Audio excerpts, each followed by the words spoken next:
আমি মনে করি বাবা মার পরে স্বামী হচ্ছে একমাত্র আশ্রয়স্থল। মানে সে মাথার ওপরে আছো, তুমি ওকে। সে তোমার লাইফে আছে, তুমি ওকে আছো। সে যদি না থাকে তাহলে আমার কাছে পুরো দুনিয়াটা অন্ধকার লাগে। আসসালামু আলাইকুম, কেমন আছেন সবাই? আশা করছি অনেক ভালো আছেন। আলহামদুলিল্লাহ, আমরা সবাই অনেক অনেক ভালো আছি। আজকে আমার আর আপনাদের ভাইয়ার একটি বিশেষ দিন, আর দেখতে দেখতে আরও একটি বছর কেটে গেল। আলহামদুলিল্লাহ, আমরা কিন্তু 15 বছর টান করে এখন 16 বছরে পা রাখলাম। আমাদের বিয়ের সম্পর্কের 15 বছর শেষ করে 16 বছরে পা রাখলাম।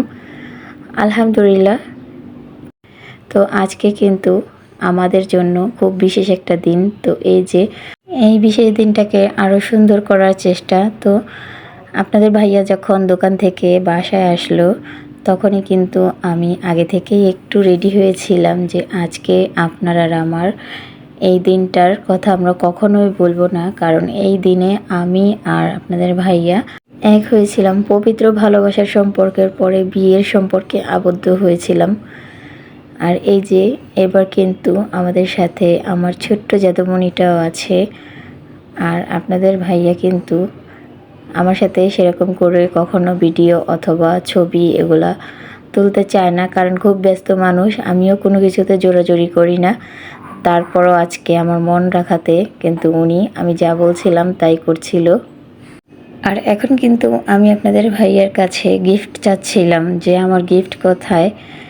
এত বড় একটা দিন আমাকে গিফট না দিয়ে কোথায় যান। তো উনি কিন্তু চুপ করে দাঁড়িয়েছিল। আর সত্যি বলতে আমাকে খুব বড় একটা গিফট দিয়েছে, সেটা কিন্তু আমি এখন সিক্রেট রাখছি, আজকে বলবো না। যেদিন সেই জিনিসটার সামনে যে আপনাদেরকে দেখাতে পারবো সেদিনই বলবো যে আমার 15তম অ্যানিভার্সারির গিফটটা ছিল কি। খুব অল্প করে হলেও কিন্তু এই সময়টা আমার জন্য অনেক বেস্ট ছিল। তো এখানেই বিদায় নিয়ে নিচ্ছি।